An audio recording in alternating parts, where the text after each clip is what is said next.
We'd rather die on our feet than live on our knees. There is a price we will not pay. There is a point beyond which they must not advance.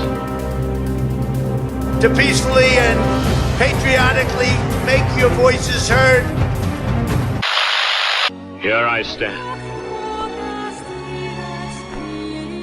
I can do no other. God help me.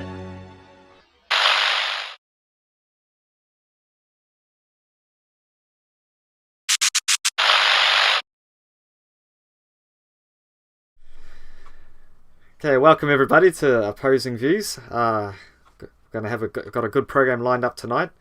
So just briefly on this channel, we just talk about Christian living and doctrines and controversies.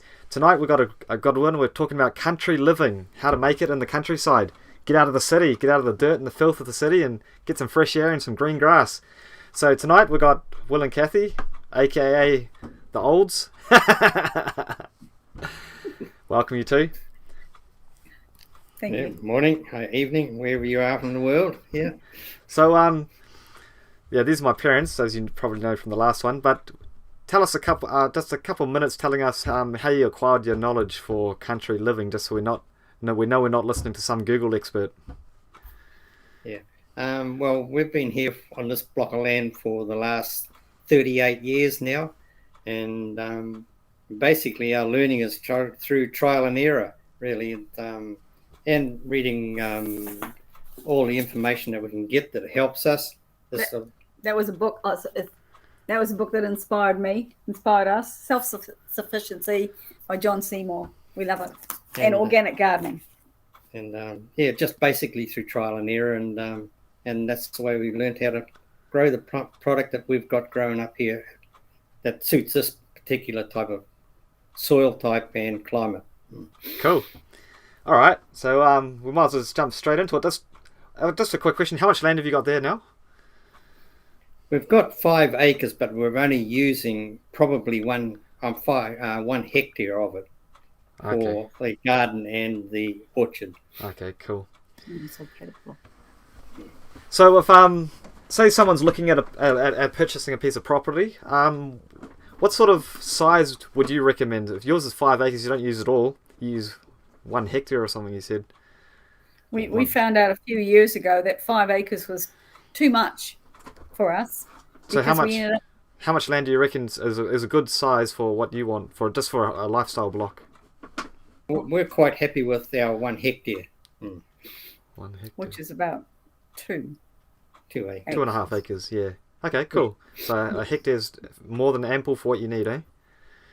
Mm-hmm. All right. So what about location? You can buy land on the coast. You can buy land inland or up on a hill. What are the pros and cons of living, say, quite close to the ocean?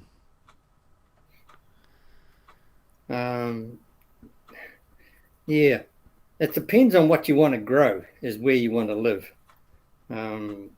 If you want to live in a cold climate like down on the South Island, you can grow different foods down there than we can up here. And we're in the far north of the North Island and just north of Kaitaia. And New Zealand. And if you want to live by the coast, well, you got the advantage of the seaweed for the garden, where if you're living up in the mountains, that makes access to that a little bit more difficult.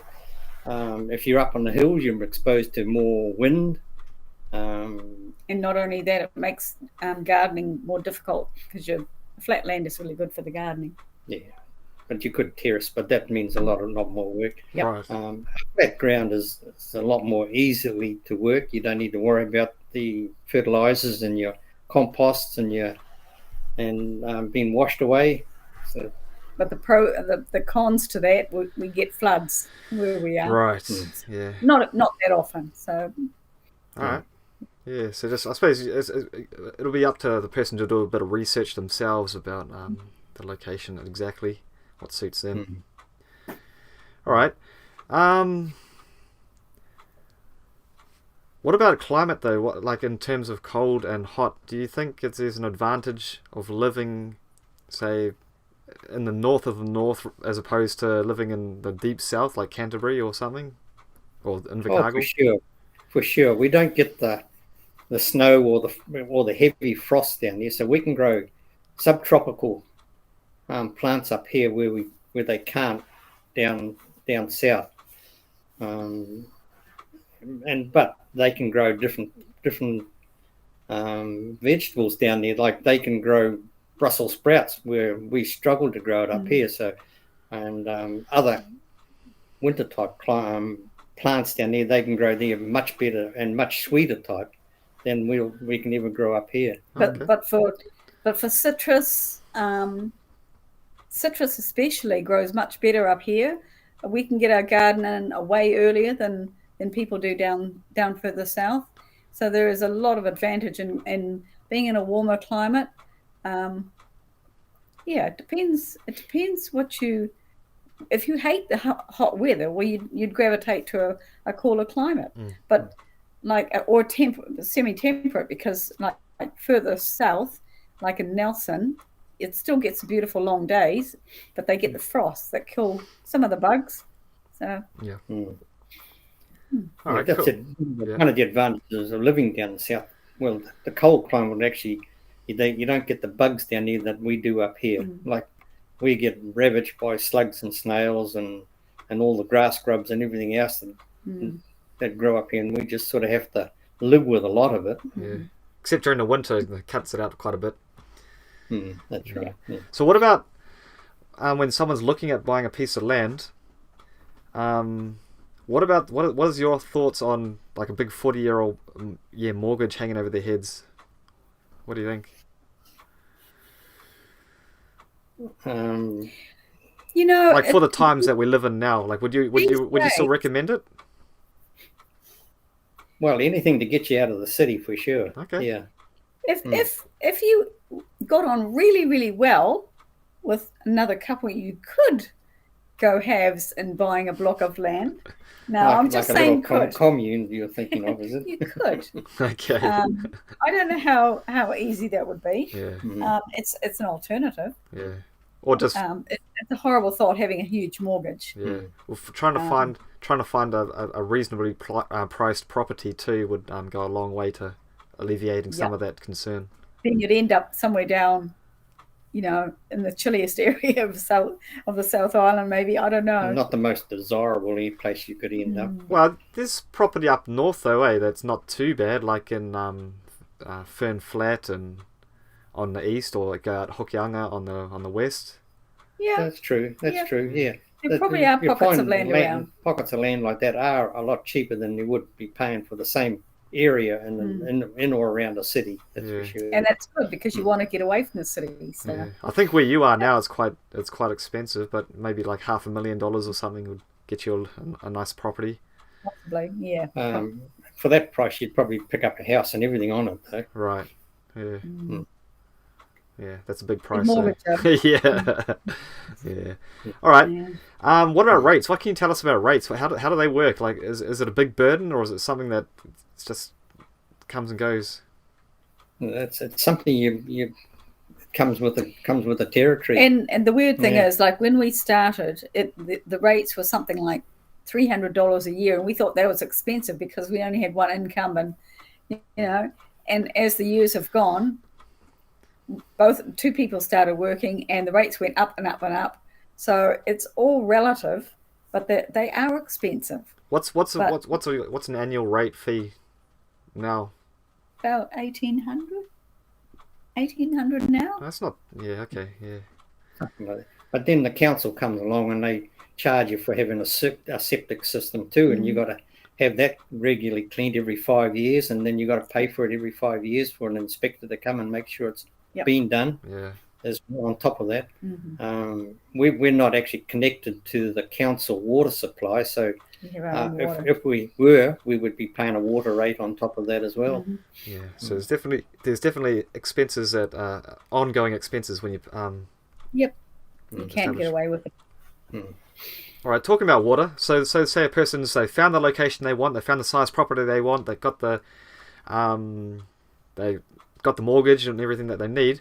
First thing they're going to do, they're going to want a water supply. we're just going to take us through a couple of their options that people might look at when finding a water source for their property. Like, if you're very, very fortunate in having a river, a freshwater river, or a spring on the property, it would be a huge advantage for sure. Right. But those be pretty few and far between, I imagine. Or even a bore, an established bore, that would be a huge thing. Right. Yeah, you're looking at probably $10,000 plus to put a simple little bore in, enough to irrigate your garden and your orchard. Would you drink water from a bore? Absolutely, yeah, as long as it's deep enough. Our bore is only 20 feet deep. Something like that. And it's only, you wouldn't want to drink it. I mean, actually, one year we did, when it was getting very dry, and we ran it, watering the garden. It actually didn't taste too bad. Right. Yeah. We're in an area where there's quite high iron content in the water, and it does taste tiny, but it wouldn't do you any harm if you had to drink it. Good for pregnant woman. So I just got the a picture of a bore up on the screen. You can't see it, but the audience can. So basically, what we show here is just pretty much a pipe going down through the topsoil, down into to a depth where there's groundwater, and it's basically just an aquifer. Yeah, so below the groundwater, into an aquifer, and so it basically just sucks up water from below and just pumps it up into your house. Now, this one here, it's quite complicated. It's got like a submersible pump. Mm-hmm. I imagine that might be a little bit more expensive than just putting a pipe in the ground and putting a pump on the top. Putting a submersible pump in is probably a lot more efficient than having a pump on the surface where it has to suck it up, where you can only suck up a limit to a certain amount of limit, where if you pump down the bottom, you can pump up hundreds of feet. No problem at all. Okay. So you could probably get away with a smaller pump. You can get quite small immersible pumps, that's for sure. Yeah. All right, cool. So you said that's about, what did you say, about $10,000 to get one of those put in? But you start, sorry? A minimum of 10 to 20, probably 10 to 30,000, depending on how deep you want to go. Yep. And how big a one you want. How round, You started putting in a bore yourself, didn't you, for your property? How deep did you go down with that? I went down about 7 meters. I put it in by hand through a small auger, which I put a bit of 50 mil plastic waste pipe on the end of it, and just kept on adding to it as I was going down. And it worked very, very efficiently till I hit some old tree stumps down at 7 meters, and that what paid to that idea. I couldn't go down any deeper. I couldn't get through the old tree stumps. Right. So I had to flag that idea. But it was quite an easy method of putting a bore down, and it was really, really simple. It was just a simple little 6-inch auger with a 50 mil diameter on it, and it was just a screw. Mm-hmm. Yeah, and you put the hose down the back of it, didn't it, to keep the water flow in it? No, I didn't even need to do that. No. So how did you clean the dirt out of the well? I wound it down 6 inches, pulled it out, pulled the dirt off the auger, and then put it back in again. Right, and that was Mum down the bottom probably pulling the dirt off. Oh, it was sticky too, all different colours. All right. Amazing what the soil types are down there. Yeah. Okay, so that's one option, is the bore. Another option is just an ordinary water tank, right? Catch the water. Hopefully you'd have some roof water already, but what size water tank would someone need, do you say? We probably need, although we're running berries as well as a sideline. You could get away with a 30,000 gallon tank just for the garden. What's that for? People who understand metric. 30,000 litres, sorry. 30,000 litres, all right. Yeah. That's about 5,500 gallons. Right, it's a decent tank. So that would be solely for the garden, where the house would probably need a similar size tank. What's the size tank, like the standard size, like what you've got at your house? Just a normal? Well, we've got a 5,000 gallon tank, and the new one we've just bought was a 25,000 litre. Same size. Okay, so about 25,000, 25 to 30,000 litres is generally what you'll be after then for the house and for the garden separately. Yeah. That's if you're going to run a big garden. If you're just having a little house garden, then That's right. probably get away with a lot We are less. still intending to put a bore down, hopefully, Right. because we need. So another option is a well. I know you don't have one of these at your property, but it's pretty old school, and a lot of countries still do it. I got a photo up on the screen here. It's actually really simple to dig a well in. You just buy these well tiles, these big, they're just culvert tiles. You put it on the ground. Well, you dig a hole first, put it in the hole, then you just dig under them, and as you dig, it just keeps dropping down, down, down, down. Then you stack another well tile on top, and just keep on going until you reach about 20 feet or something, 25 feet. So, and then they just plaster the inside joins and put a cap on the top, and that's pretty much it. So that's another option as well. And a hand pump. Yeah, put a pump in it. The problem with that is you can get contamination quite easily just from groundwater seeping in. Sure. So you want to be in a nice clean area if you're going to do that. Yep. Right. We did one of those. We did one of those out at Taipa for the yacht club out there, and we ended up with saltwater intrusion. So Oh, right. The yacht club's right on the estuary, isn't it? You've got to be a little bit careful. Yeah. Would be easy digging though. Oh, very good. Yeah. Actually, I'll just show that picture again. When you're digging it, not that one. When you're digging it, when you get down quite deep, you got a guy in the bottom of the well with a bucket, and he's loading the bucket up with soil, and then the guy up the top is pulling the soil out. And once you get down past the water table, then the well obviously starts filling up. So if you're going to do it this way, you want to buy a submersible pump as well to drain the well. Otherwise, you have to dive to dig the. That's true. Yeah, that's going to be a bit difficult. All right, moving on to septic systems now. You got to have a place. You got to have somewhere for your wastewater to go, and you can't just put a pipe into the nearest creek. No, council won't allow that. No. Council won't allow it. It's not good practice. And if you just put a drain out the back, you're gonna smell it as well. So you want something that's going to be able to contain the waste and also to break it down if possible. So just give us an idea of how your wastewater, your septic system is set up and how that runs. Yeah, our septic is just a standard. I think it's 1,000-gallon concrete tank under the ground with a division in the middle which separates the solids from the liquids, and then it goes into because we're on the flat, the wastewater needs to be pumped, and it goes in the waste out of the septic goes into a small well, and then from there it's got a submersible pump, and the wastewater is actually pumped along through a soak line in which the shelter belt is alongside, and the shelter belt sucks up any surplus water. And right. So the idea that way. So the idea is all the waste goes into the tank. The sludge settles in the tank, stays in one partition of the tank, and then the water the water that separates from that is taken out of that and then drained off along a runoff. Automatically. So like a runoff, that can be just anything, I suppose. Like a tube with a whole lot of holes in it, buried under the ground, so the water can just seep out as it travels down it, right?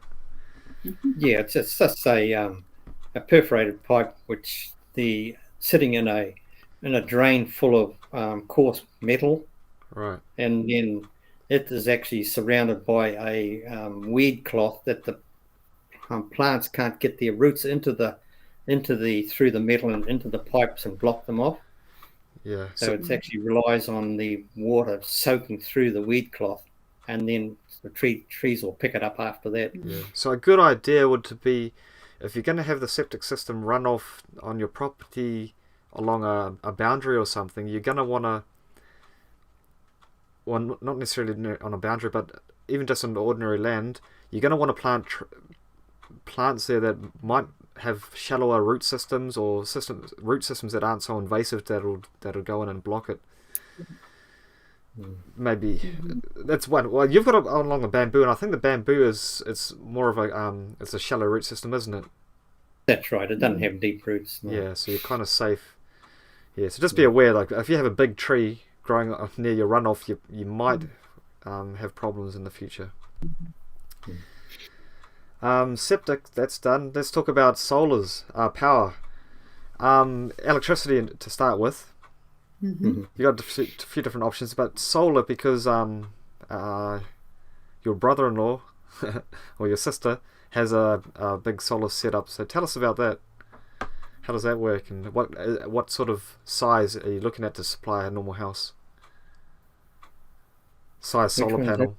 Only like. Oh, right. Yeah. Oh, man. It's huge. It's a good sized panel. I think it's about 18 panels, I think. But that one there actually runs their farm as well. Yeah.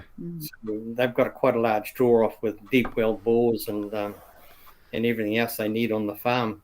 But I'm sure you can get away with half that size if you're only running just a small fridge and a freezer and just your lighting. I'd say what would his be? It would be maybe 15 meters long, wouldn't it? By maybe 4 meters wide. That's right. Yeah, it's huge. Yeah. So you might be able to get away with some 8 by 3 or something. Yeah, well, I think you need to ask the experts that one. All right. But even still, you can actually go to big ones if you can afford it, and then any surplus you can pump back into the grid again, and you actually get paid for any surplus power that you. The power company will give you a return on the power that you generate. Not much, but some. Right. But of course, with that you have added expenses of batteries as well, which can be quite expensive. Which don't last. They don't last forever. Although, if you're pumping it back into the grid, you don't need batteries. Well, but you'd need a battery to get you through the night, though, wouldn't you? No, you just run off the. You'd only need batteries if you're going to go off grid. Oh, okay. So you're talking about combined solar and electricity. That's right. Oh, yeah. Okay. That might be a cheaper option for somebody who, rather than buying a whole battery stack. Which have a limited life. Have a limited life in there, yeah. All right, so that's solar panels, and solar panels you can run you could run a stove off it. You can run fridges and freezers and everything, I suppose. Just if they're big enough, if you got enough watts coming out of them. Yeah. So how do you calculate? I suppose you just talk to someone who sells the stuff, but yeah, if you could calculate your power usage, I imagine you can be able to calculate the size of the panel that you'd need. You'd have to work out from your appliances. Like a jug will possibly draw up to 3,000 watts or 2.5 anyway. That would be a high user. Your stove, your electric stoves, is another big user. Your hot water cylinder is another big draw off. So yeah, you'd have to take those all into consideration, and assume that they're all turned on all at the same time to figure out how big a panel you need. So if you're going to use combined electricity and solar rather than going the batteries idea, it's just a money saving, just trying to save money on the power bill, isn't it? It's not really. I'm not sure how long it takes to pay off something like that there, because the panels are not cheap. But we got a solar panel set up, and I think that's for the hot water. That's just hot water. So if you want to talk about that. Yeah. All right. So your solar panel on the roof, it's not actually generating electricity, is it? It's just heating water. No, it's heating hot water. Yeah, but that saves a lot of money as well, because probably the hot water cylinder would be one of the biggest expenses of your electricity bill. Yep. That's right. So that was $1,800, and it's more than efficient. Really, really efficient, especially up here. Right. We had to cover up half the panels with a cloth. It was boiling. Right. In the summer. In the summer. Right. And in the winter time with the full panel, it keeps up with the two of us there. And we also have a wetback on our wood stove. That's for the winter. So for the winter, I've got a picture of a wetback here somewhere. That one there. Yeah, so it's basically just a normal indoor fireplace, but it has a couple of tubes from your hot water cylinder coming into the back of it and heating up the water as it goes through. That I imagine that would be very efficient as well. Really good. It's good. It takes about, from the hot water cylinder being cold, we can have a hot shower in about 3 hours. Right, so it's quicker than electricity. Yep. Well, as good. Yeah. As good as electricity. And saves a lot. Saves a lot. So if someone wanted to go, say, off-grid, they could do the battery thing, and they could use like the solar heating and the wetback system to heat the hot water cylinder, that would reduce the size, Need. the need of the size of the solar panels. I suppose quite a bit, but you still, if you're going off grid, it's still going to be difficult if you're going to try and run things like fridges and freezers and ovens and things. It's still high. You draw. can go gas oven, gas stove, gas fridges. All right, But then still a gas. Yeah. let's talk But about still a cost. let's talk about gas then. I use gas here, and because it's all I got. It cost me about, for one person just running a stove, is about $40 every couple of months to fill the gas bottle, just LPG.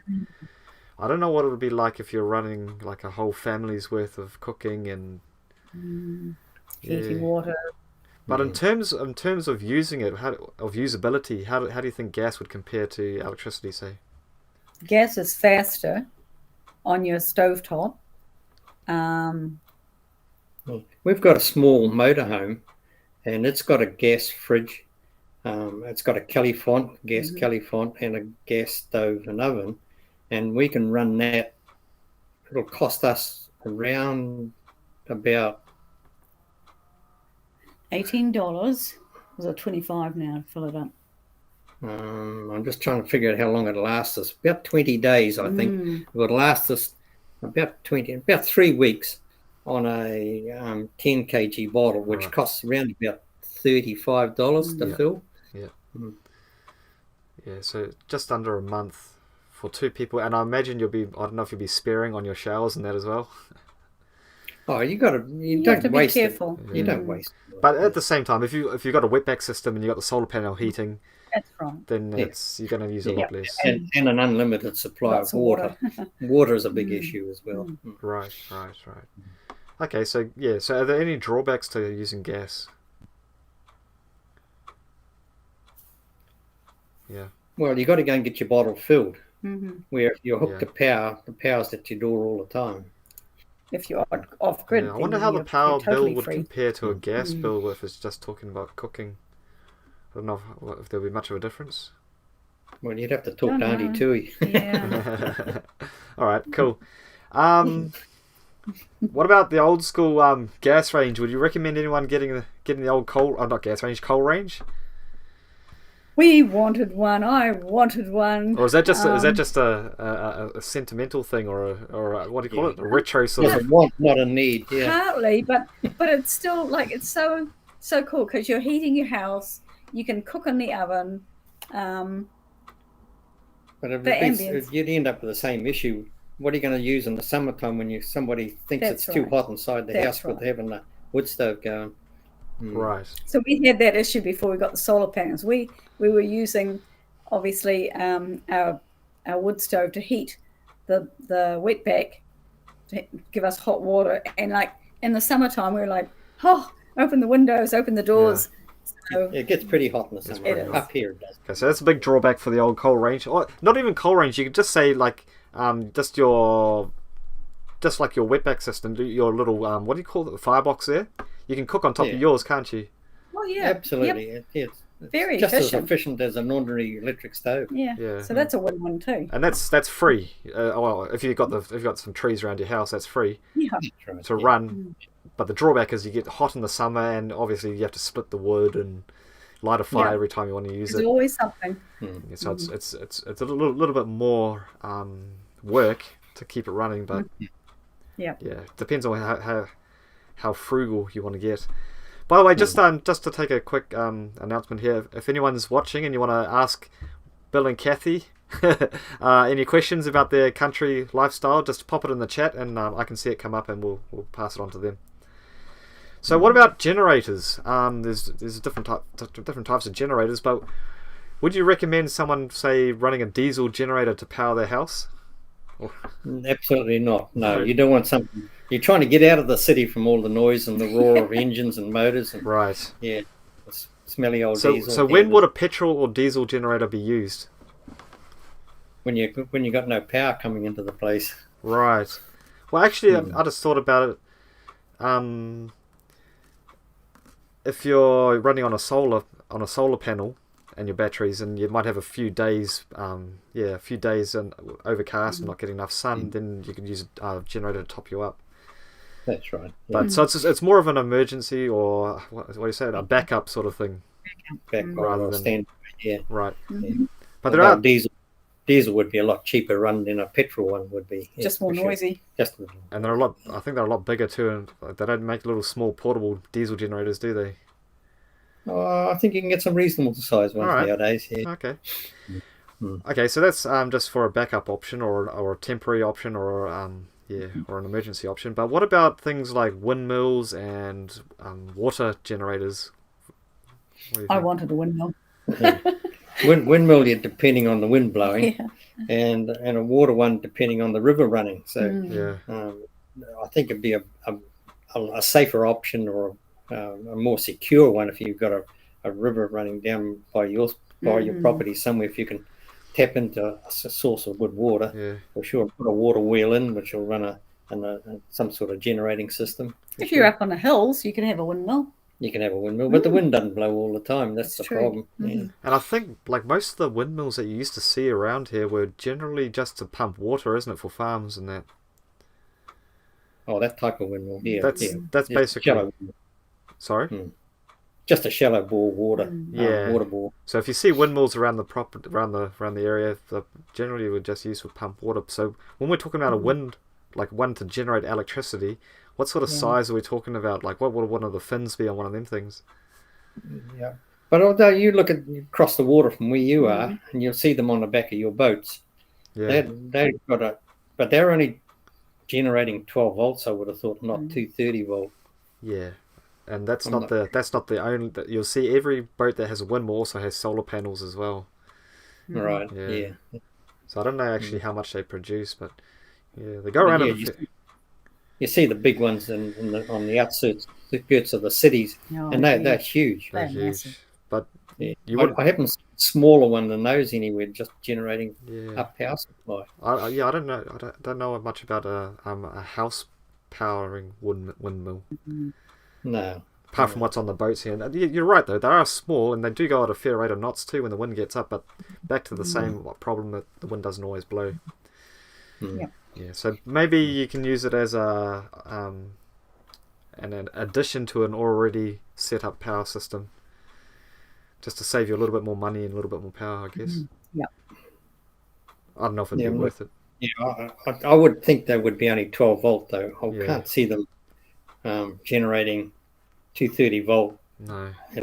And being that small. Well, it'll if you're running on a battery supply, it'll just be charging the batteries. It's a little bit right. Yeah.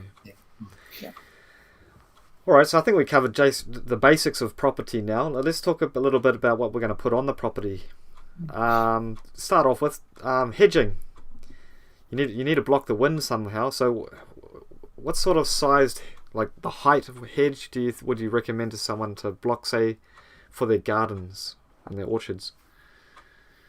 Prevailing wind, you want the taller. As long as the prevailing wind is not actually your sunny side of the property, like we're been in the southern hemisphere, all our sun comes from the north, and so you don't really want to put a high hedge along your northern boundary. Our prevailing wind is generally from the southwest, so our southern boundary can have a nice tall hedge. That's fine, but you don't want to stop the sun from shining on your orchard or your garden. Would you need a hedge? Would you need a hedge on the direction where it's not the prevailing wind, like on your case the northern side? We can get winds from all quarters because we're at an exposed peninsula where we are now, and winds can come from anywhere. We can even get tornadoes coming through here. So I've had one. You've had one in 40 years. So well, you've had plenty of storms, but is blocking the wind really necessary? Like, does it really hurt the production of your gardens or of your orchards? Some plants don't like wind, You get a corn standing up 2 meters high. It doesn't take much to flatten it over. Okay. What about fruit trees? Are they affected by wind? They can do. You can get wind rub on your fruit, or wind can actually shake your fruit off, break branches. So it's advisable then to have a hedge. Oh, for sure, Yeah, yeah. or a But one you rake. can go on your sunny side. You don't want to stop your sun, so Right. like anything 2.5 meters, maybe max. All right. Mm. So what types of plants would you use for hedging? Probably one that doesn't tend to root too far out. Right. Otherwise, you got to keep your fruit trees and your garden further away from it. Right. So trees that have a taproot rather than suckering roots that come right out, and preferably a plant that doesn't sucker, so it keeps on. Like we've got bamboo, and it's a bit of a problem, tending to sucker further out than where the original plant went into the ground. If someone wants a cheap hedge, though, would you recommend bamboo? Bamboo's quick. It's real cheap and it's real quick. And efficient. You've had it there for a lot. You're prepared to cut back the suckers, Keep it short. keep them chopped back. Mhm. Yeah, that's fine. Yeah, because you've had it for a long time on your property. So Yeah. We started out with a Fijo hedge, and that worked well for a while, but then they started to get affected by scale, and right. they did. Yeah. They seem to only have a limited life. Yeah. Okay. So they went. All right. Let's get to the orchards now. So you got your property, you got your hedge set up. When someone's thinking about planting out an orchard, how might they go about choosing which trees they want to plant? You would find out what grows in your area. Like we know that we can grow plums and Citrus. citrus up here, but then other things like apples and Peaches, nectarines. peaches and those things, they're more of a further south southern climate fruit. We can grow them up here, but we struggle to. We have to really, really work on them. What do you mean struggle? Like, what are the problems with, say, growing apples? Apples, they get. What do we have a problem with apples? They get a lot of brown spot. They get the peaches get brown rot, nectarines get brown rot. And that's just a warmer climate, you reckon? That's It just is. the warmer Yep, that's climate, it. yeah. But in saying that, we had a really good crop of apples last year on our granny, and we had fantastic crop of nectarines this year, or this last year. But that's because we had the spray. Oh, you And the only way to control it is with sprays. Right. Okay. So when they've selected the trees that are good for their climate, what sort of distance we're talking about when they're planting out a tree? Would you recommend? You wouldn't plant it like. I stepped one out yesterday, and I think it was 3 meters between the trees. Like, what type of tree was that? There was a pear tree and a fully grown plum tree. Yeah, I think 4 meters is quite good, and that allows the branches to come together more, and we don't want the trees to grow up because we've got issues with possums and other pests that we need to put Rats and rabbits. Birds just love the fruit up here because they're so sweet. So we've put a net over the whole orchard, so we can only go up 4 meters, and then the tree hits the net. Okay. So what we're trying to do is keep the canopy down so that all the fruit can be picked off the ground, picked from the ground, and rather than climb up ladders, which we can't do anyway because the tree's only limited to the height they grow. So if we can keep the trees further apart and get the branches to come out horizontal to the ground, and that way we can get our fruit without going up too high. So you think 4 meters would be a reasonable, like a general measurement for most fruit trees? Plums, apples, peaches, pears? Although some trees like pears, they tend to be more upright. Yeah, so you get away with 3 meters in that one. But then you can train them. You can bend them down or grow along an espalier or whatever. So like a wire fence or something to tie them down so that they don't tend to grow up. Okay, so 4 meters is a good size. So when you're what about grafting? Because most of the trees that you buy in a nursery are grafted. So is that necessary to have graft, or can you grow a tree from a seedling and plant that out, or what's the pros and cons of grafting? Grafting is pretty much essential, because if you poke a seed in the ground, you don't know what sort of plant it's going to end up growing, because it's been pollinated by something else, and so you're not going to get a true to type. Right. You know it's going to be a pear stall, you just don't know what type of pear that's going to be exactly. Right. It'll be a cross with something. Yeah. And the rootstock may be unsuitable. I mean, it might be just a huge, like a huge pear. Right. You want a rootstock that's going to be small. Right. No. And designed to stay small, dwarf. And the particular type of rootstocks they use these days is actually beneficial for the plant above it. It stops that maybe your soil's more wet, so you need something that'll won't get Phytophthora, which is a disease of the roots. So some of these rootstocks are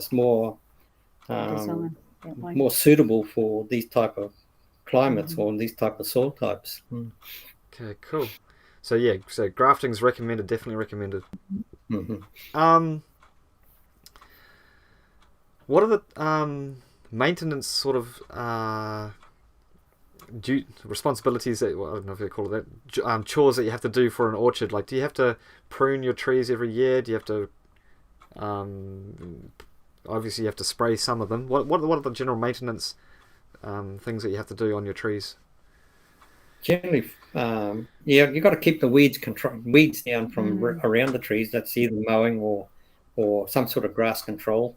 If you allow the grass to grow too high, you're going to get parasites or bugs in it. Like we got a major problem with bronze beetle up here. Yeah. What does that affect? They eat the trees, eat the leaves, eat the leaves, fruit of all the fruit trees. Yep, Okay. they are Terrible. Real bad.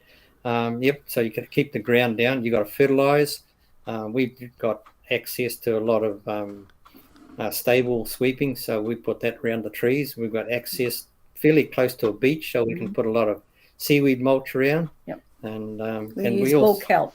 Bull kelp is a big fat kelp. When you're mulching, can you just put like a whole lot of grass around your trees to mulch it, or is there any drawbacks to that? Preferably if you break it down first before you put it around the trees, because grass, as it's breaking down, gets quite hot, and you could actually cook your trees, and you don't ever put it up against the trunks, because that would cook the trunks. But you normally do blow it around. But we don't generally put the lawn clipping. Yeah. We don't pick up the lawns. It just gets thin layers around each tree, so it's not going to actually create a heat as it breaks down. So you really want to compost heap if you've got lots of lawn clippings and break it down first, then put it around the trees. But then the trees themselves, they've got pruning every winter to keep any surplus suckers coming off, water shoots, and you also want to keep the tree controlled so that it doesn't tend to grow up. You want to keep it down. So any branches that tend to go up, you whop them off. And so to keep your form of the tree suitable for what you want. Yeah. And you can do a cleanup spray in the autumn, or you should do, with copper oxychloride. So that's, I guess, as natural as you can get. Or neem oil is also a good general. It's beneficial for the trees. So what's that for? When you say cleanup spray, what are you talking about? Clean all up. Just it's a spray to kill any bacteria or little diseases that have started. It's a cleanup spray. It's just after everything's finished fruiting. It's just what gardeners normally do. All right. Talking about the specific types of trees now, if someone wants to say grow avocados, what would be the general tips of growing an avocado tree? Have good drainage. Yeah, they hate wet feet. They get Phytophthora really, really easy. If you can build the ground up, raise it up out of the water table, that would be a big advantage. Somewhere where there's not a lot of wind and definitely not frost. They're very frost sensitive, so yeah. If you've got good sandy soil, that's ideal, or some volcanic soil, that's just really suitable for that type of tree. So you mentioned apples are a little bit difficult to grow in the warm weather, but what are some general growing tips for apples though? Because you just still grow them. We struggle. Yeah. They are a struggle up here. Well, you don't want to buy them though. They taste horrible if you get it from the supermarket. Our oldest apple trees are probably as old as you are. we won't say how old you are, but that that they've got what do they call it? Moss all over them, and but they still produce. They still produce. So some of them, some will still produce. Yeah, I'm growing a bit of moss as well. So yeah. But yeah, we've got a granny and a golden delicious, and they're the oldest. Yeah. So what are the sort of growing tips though that for apples? Like, what are the things that they have to consider if someone's going to grow an apple? Like talk about sprays, pruning. That's basically just mulch them. Yeah, just compost around them and a good healthy feed. Feed them regularly. With lots of compost and mulch. Yeah. Okay, so keep a healthy tree. You won't have the major problems that they'll struggle with if you haven't got good soil types. Yeah. So keep composting the tree throughout the year. Yep. Okay, and that helps. Season. So having a healthy tree helps fight disease in the tree as well. That's right. Okay, so it's not all about just to spray the disease away, but it also help the tree to help itself. Build up its immune system. Right. Yeah. A bit like us, isn't it? Yeah. Yep. All right. We have a healthy meal. We'll have a healthy lifestyle. Yeah. Right. What about citrus? Are there any things particular to consider about growing citrus? We get citrus borer up here, but we haven't had it for a while. And you can just put a bit of in the hole. You get these awful holes, and a whole branch will die. And you're looking at it's got a citrus borer. So you can squirt oil in, or what else do we put in? Fine. Yeah, dishwash. Squirt it into the little hole in the branch. Yeah, it kills the bug. Yep. Put the borer in it. Yeah. If you're very fortunate, you won't lose your tree. I mean, we have lost trees, but not that many. But just keep them healthy, and hopefully they'll be able to withstand. So citrus, are they quite self-sustaining, or what do you call it, self-supporting, if you want to say it like that? Like, did you have to do a lot of it? Because you don't prune citrus, do you? We just pruned our grapefruit because it's starting to. It went up into the canopy of the. Right, just getting too tall. It was 4 meters tall. But your general orange tree or your mandarin tree, you might prune it once every 5 years or something. That's right. Yeah. For sure. So other than mulch, you still mulch them, won't you? Mulch your citrus, or they are hungry things, so they need a lot of feeding. Right. We actually grow comfrey. Comfrey apparently is very good to grow underneath your citrus, and we've had comfrey out in the orchard, and it's been really well behaved, and apparently puts a lot of good nutrients back into the soil. So okay, and you can have mandarins or oranges. You can have them right the way through the winter. Planting the different varieties. Really good. So you plant it's different varieties of fruit at different times. Yeah. So you can plan your orchard to get a constant supply if you really plan it well. That's the ultimate of having a home orchard where you can have fresh fruit pretty much all year round. Yeah. So look at the fruiting times of the trees of the varieties that you're after, and plan your garden like that. Plan your orchard like that.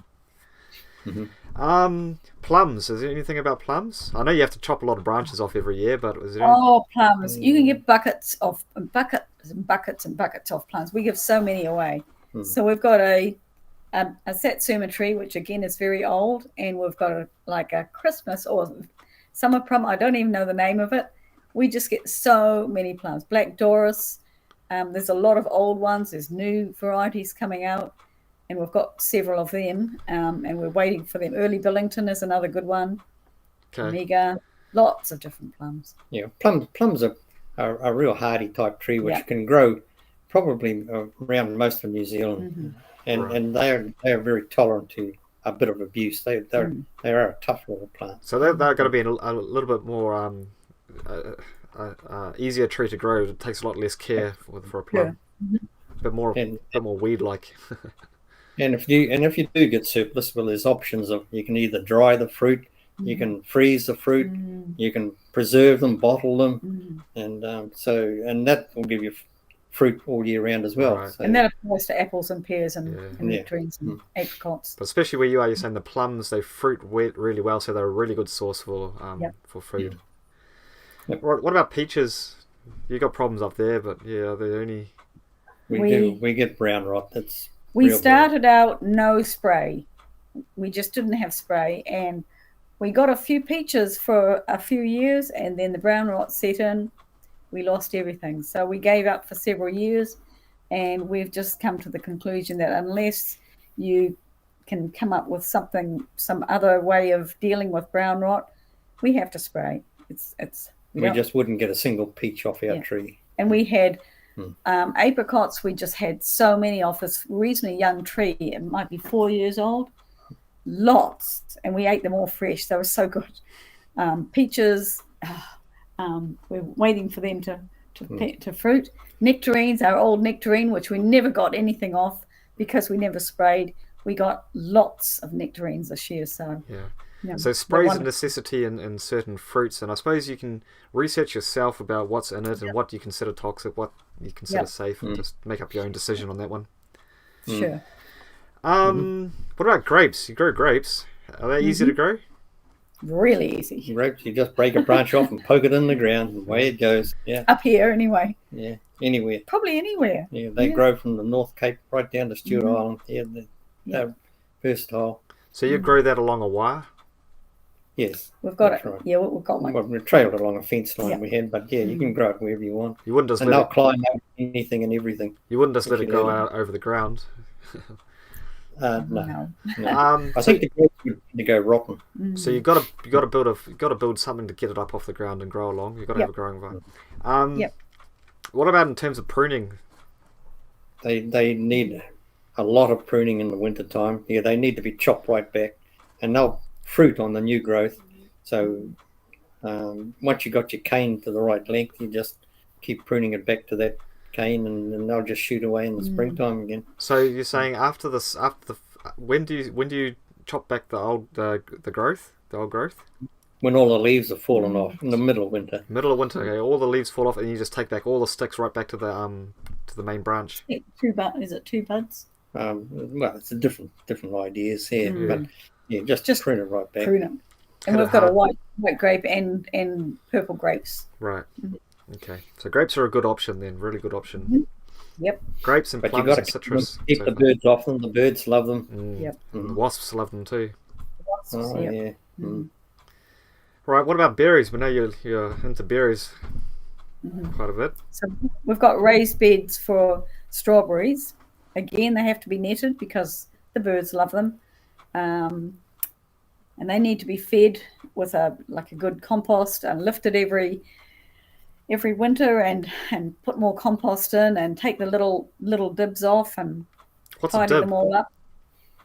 The little shoots that come out. It's a new plant that plant is sent out. Yeah. So we do that. We grow raspberries. Right, so stick with strawberries for a little bit. You say so strawberries are quite a bit of work? Oh, really? Or they're all right? Yeah, they can be a little bit, but you got to do your winter maintenance on them. You got to dig them out. You actually got to dig the plant out of the ground. Yeah, and prepare the bed again. Yep. Mulch it, fertilize it, and then replant them again, and then put your mulch around them. And you got to be able to keep the fruit off the ground, so you got to either put pine needles or hay or something around it so that some of the commercial growers put plastic around it to keep the fruit off the ground. So I think we tried that one year and it wasn't that successful. It's got too hot up here. Got too hot. Cook the roots. Yep. So the strawberries, they're basically just a plant, and they send out little shoots to sort of like grow a chain of plants, isn't it? Yeah. And so every year you have to dig that plant out and chop off all those shoots. And they become new plants. Give them away or... Right, the new shoots, you can plant them as well, make a bigger strawberry bed if you wanted. For sure. And the strawberry plant's only got a limited life too. I'm not quite sure how many. It was 3 years or 4 years or something. I'm not quite sure, but yeah. And then you got to put the new younger ones back in again. Right. So, would you say strawberries are quite a easy plant to grow? Quite in terms of they don't die too easy, like quite hardy. They can die. I put fresh I found some horse poo and put them around, and they hated that. They just turned their toes up straight away. Right. But they need a lot of irrigation. They do. Need a lot of water, eh? Okay. But in terms of fertilizer, is it enough just to make a good compost bed to begin with at the start of the year, and that will carry them through the whole season, or do you need to keep feeding them? Now you're asking tricky questions. We have bought We're not an strawberry. expert. We have bought strawberry food for them, but if you don't want to buy, if you're not wanting to buy anything, then you're just going to have to put more compost around them. Yeah, but you get fruit off yours anyway, and you don't do much to them, do you? And they're a lovely little easy thing to grow. The kids love picking them, and compare the taste between a homegrown one and a shop bought one, right? Beautiful. Yeah, no comparison. All right, tell us about your other berries. We've got boysenberries growing up here, which is it's been a big learning curve on how to grow them. We've picked up plants from down Nelson Way and brought them up here, and they're not an easy plant to grow because they get particular diseases that we're learning on how to control. Yeah. There's no organic way of dealing with that. You have to spray. And they are a lot of work. They're a lot of work, prickly work. They got good thorns on them. In the winter time, you got to cut off all the old cane, and then pick up the new cane which had run along the ground in the previous autumn, and they got to be tied up on the wires, right? Looped up and tied on. Right. It's a lot of work, but it's very rewarding to be able to. I think that's the best berry. My personal favourite berry is the boysenberry. Beautiful. It's a very good taste. Yep. So a lot of work. We've got raspberries as well. A lot of work. Raspberries, not so much work. Again, we went down this winter and picked up enough to do a row of raspberries on the outer edge of our boysenberry block, which again is all netted against the birds. Everything is against the fruit up here. There's always some nasty that wants to eat them more than you do. Yep. And so we put the raspberries in, and they're quite contained. All they need is two wires to kind of hold them up, and then you let them fruit, and you cut off the cane after it's finished fruiting in about March. You cut off that shoot, that branch, once it's finished fruiting, and all the new growth comes up, and that will fruit next year. Okay. So it's on the second year. Do they fruit quite well, the raspberries, or are a little bit sparse on their supply? Not as good as boysenberries. Right. But our grandchildren love them, and I think they'll be really popular. That's something that we're still learning on how to grow. Right. What about blueberries? Blueberries can be a challenge here. They like really good drainage. They like they like acid soil. You have to make sure the soil pH is good for them. And they've got their own little. How do you adjust soil pH? By adding sulfur if it's too alkaline. If it's too acidy, then lime. Okay. Yeah. But most plants like a little bit of lime, so it's a bit of a balancing balance. Well, how do you test the soil pH? You just go by what the fruit. A little meter. Oh, you've got a meter. $20. Yeah. All right. Mitre 10 or whatever. All right, and you just look at see what that plant likes, and you just match the soil, thing like that. Okay. Yep. What about blackberries? Because blackberries are really tasty too.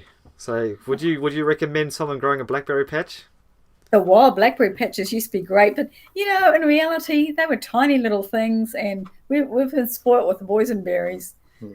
If you've got a wild blackberry patch going on your boundary, go for it. Just keep it contained, because boy, they can spread. The birds will spread them quicker than anything. Yeah, we had them on the farm when I was growing up. Yeah, but they don't compare to the boysenberries. I think they taste just as good. They're just a little bit harder to get. They're pretty good, and they're tiny to pick. It depends on you can get a whole lot of different types as well. You get some. Sure. We were given a blackberry, and it grew up like a boysenberry. We grew it, and it had these beautiful black shiny fruit. Oh, they looked so wonderful, and no bugs on them. They never tasted good. They were just horrible. They even as ripe as we left them on as long as we could, and every time we tested one, they just awful. We dug them out. So they're horrible. But blackberries don't require a climbing frame, do they? They can just grow off the ground. these commercial ones did. Okay. They were thornless, which is like Okay. That's it why was that's just why they tasted horrible then. probably yeah. And they were expensive things. Yeah. So, yeah, you Okay. just got to find one that tastes good. All right. You grow a couple of macadamia nut trees. Are they easy to grow? Or does they require a lot of maintenance, or how does that work? They grow really easy. There's no maintenance whatsoever on them. Yeah, they're good. And they grow to the sky. But yeah, they're more an upright type tree, and yeah, I think you probably if your ladder only goes up so high, you probably need to take the top out or wait for the nuts to drop, and then you pick them up off the ground Before the rats get them. Right. What about walnuts? You know much about walnut trees? They need a colder climate than what we've got. I did try to grow one. I think he mowed it off. Yeah, but it did keep popping up, but Yeah. Right. yeah, No, it's not suitable up here. Right. But certainly down in the colder areas in New Zealand, down Nelson, they grow beautiful walnuts. So yes, if we were down that way, I'd like to grow a walnut tree. yeah. So if you love walnuts, we'll move to Nelson and buy a bit of land down there. Oh, Or just stick the bin in. we've got a lovely brother-in-law who grows them. All right. Yeah. So we've touched on the pests in the orchard. Can you just tell us a little bit more about? You've talked about the different diseases that the things can get, and you put netting to keep the birds out. What else can be a hassle when you have an orchard? Oh, just mainly the bugs. The possums, we get a lot of possums. How do you deal rats, with possums? Well, we fenced it off. We've got a cage over them now, so Okay, Yeah, the and net we've keeps also the possums out. yeah, we've also got predator traps as well. Sorry for the people in Australia who love possums. They're a pest. I think you got a gun. I think you got a gun in the cupboard as well. So. Yeah, you don't say things like that. Sorry, I Micah. have the license. Yeah. Yeah. Yeah. Okay. Especially when they're outside your bedroom window, chirping away at night time. Yeah. Oh, they're terrible. Yeah, we have got traps all around our orchard as well, Right. because they are a real plague. Yeah. They are. Yeah. They can not only eat the fruit, they can destroy the tree as well, isn't it? That's right. They climb right up. broke our new branches, on the new trees, and it's just so frustrating. Yeah. It's us or them. Yeah. Yeah, the rats and the mice and rabbits. Rabbits not quite so bad, but We had rabbits chewing through our netting so they could get into the orchard away from all the hawks, the birds that get them, and then they would just, and then they'd make a hole, and then the birds would get in the hole. So, they were just a nuisance. Well, how do you deal with rats though? Because well, you can't keep them out of the netting, can you? Constant problem. Yeah, you got to put traps out. Right. Right. And rats are the same. They eat the fruit, is it? Rats eat anything they Yep. can get a hold of. I think they've been eating our clementine oranges. Yeah. Oh, mandarins, rather. Either that or the birds getting in somewhere. Mhm. Yeah. All right. So netting is a big one for when you're growing an orchard. That's pretty much sure. Yeah. If you can. You'd be lucky to beat the birds because the birds eat fruit green as well. So That's right. They do. Yeah. Well, They'll we take haven't got one the peck. garden is not netted, so Yeah. right. but the birds don't seem to bother that too much. Right. Maybe it's because it's closer to the house. All right. Let's talk about garden then. What sort of garden would you say? What size garden would you need to feed a family? What's the minimum size? Well, we've got 4. They're in 4 blocks because We've got rotation gardens. we rotate the garden, and each garden's about 5 meters by 8 meters. Okay. So how many gardens do you have running at once? 4. But when you say you rotate, So we grow crops in one area 1 year, and then we move it along. So they're all rotating. oh, They're so, all planted up, but Okay. each garden's got something different in it. so you say you got 4 at about 5 meters by 8 meters. Yeah. So that's 40. That's like 160 square meters. Takes a lot of digging. Right. It's quite. Is that necessary to have that much? Do you really need that much garden? Oh, it's probably too much for us. No, it's not necessary, but we give a lot away, Right. and because we can grow it here. When you guys were young, we didn't have as big a garden as we could have. It's funny that we've got a bigger one now. But What I size guess garden first did you garden have was- when you had a whole family living at this place? Back then, it would only supplement the food bill. Right. It All right. we weren't totally dependent on the garden. Right. And okay. also, we were not vegan at the time, so we were meat eaters, and we didn't eat as many vegetables as Okay. we do now. We eat a lot more now, but we probably got at least double what we need. Yeah, oh, for sure. Yeah, you'll probably get away. Yeah. Maybe growing it more intensively, maybe you could probably get away with putting 2 crops in rather than one. Like if you get an early crop of beans, you can have that crop and then probably put an autumn crop in if you're willing to fight off the green beetle and the other bugs that come and Right. chew up the garden. So we just try to minimize the bugs by growing things early and just getting the one crop in. So would you say someone would be able to get away with half the size garden? You've got like 2 lots at 8x5? Yeah, possibly. Yeah, of course you can. And if you do run out, well, you can just go to Pack and Save and buy some vegetables. They're not as good. Or go to Puha. Dandelions and we Puha. do use raised beds, and that keeps the weeds down, keeps the weeds under control. Right. Because once you've got rid of the weeds around the outside, if they pop up in the beds, then you can get rid of them quite easily. Right. Okay, so Yeah, we have a problem with green beetle up here. Like if we don't get the crops in early enough, all the beans will get holes in. They'll be sucked out. The corn, They taste the awful. sweet corn will all be sucked dry. The tomatoes, they'll suck them all dry. And so we got to get a garden in early to beat the bugs. what time of year do the green beetles generally come? Well, they'll come in January. January. Yeah. So if we get our beans in, like last year, we put them in about the 22nd or 27th of September, and that's perfect for us. And they take about 80 days to mature, and by that time the green beetle haven't quite built up numbers. And so we get a lovely crop, plenty to freeze and give away, and then the green beetles come in and they just Okay. You want to know what sort of? We'll get to that yet. We'll just start with the soil itself. What's the point of having a rotation garden? So if you rotate, then you're not carrying a disease. If you keep growing, say, beans or potatoes in one spot every year, the same place, then you'll get a build-up of pests that, they'll just build up, or soil problems or diseases. Although, each year you grow a particular type of plant, they are targeting a certain nutrient, right? And it soon gets depleted. Yeah, so everything. You get a different plant will have a different nutrients profile that it requires, and balance it out again. And one plant following another one is beneficial. Like and also you can plant another plant alongside another plant, and they're quite happy to grow alongside each other as well. We work on companion planting as well. So corn and beans go up. We're getting into the types. Yeah, we'll get to that in a second. Still sticking with the soil. There's different ways to till your soil. You can use a rotary hoe. You can use spades and shovels. What do you recommend for someone who's just starting?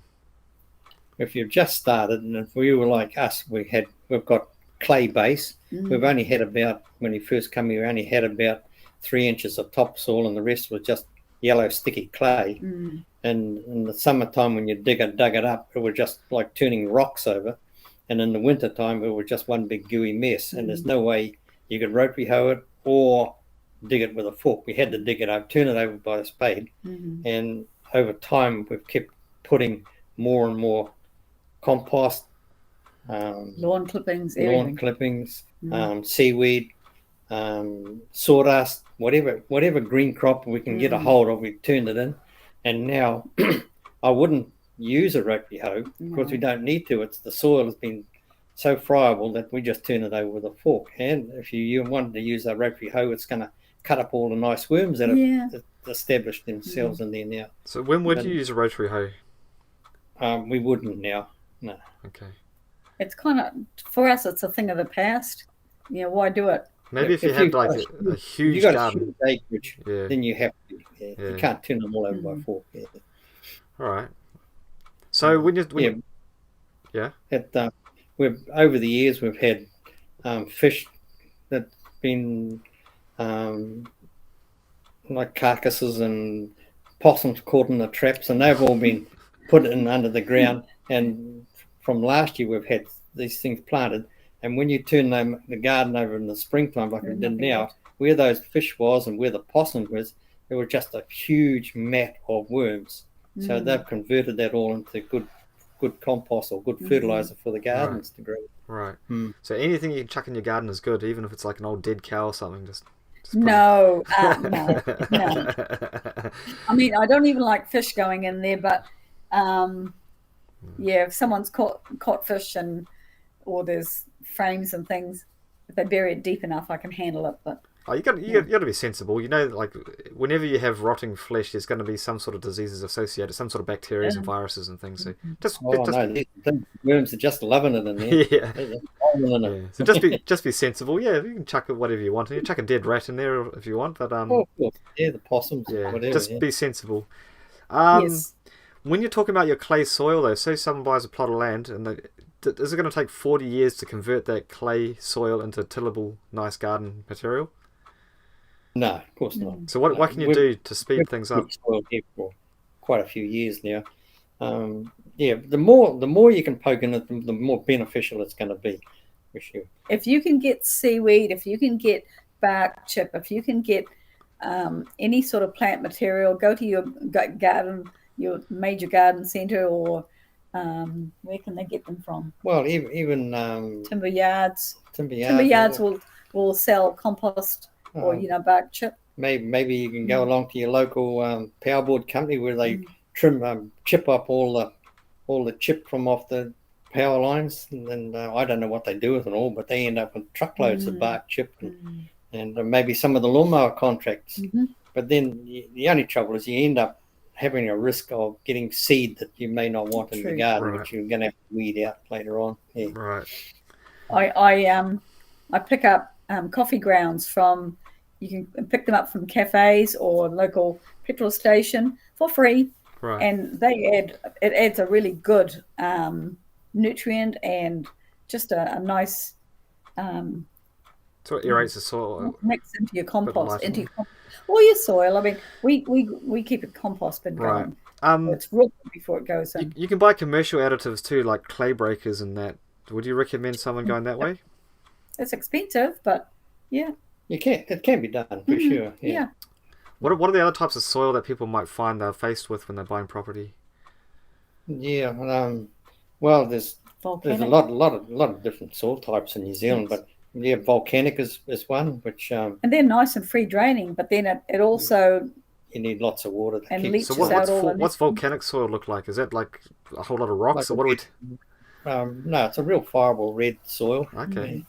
Right. That's like they have in Kerikeri and right. Place like a lot of market gardens are growing on that sort of stuff around. That's right. Yeah. I think Pukekohe is, and I often wonder what they put into their soil just to keep the nutrients topped up. They'd have massive fertilizers. Lots of fertilizer. Yeah, synthetic. Another soil type is the sand, like up in the north here where they grow avocados. That's all in sand country up there. So what would you add to sand to make that a nice rich growing crop for your garden?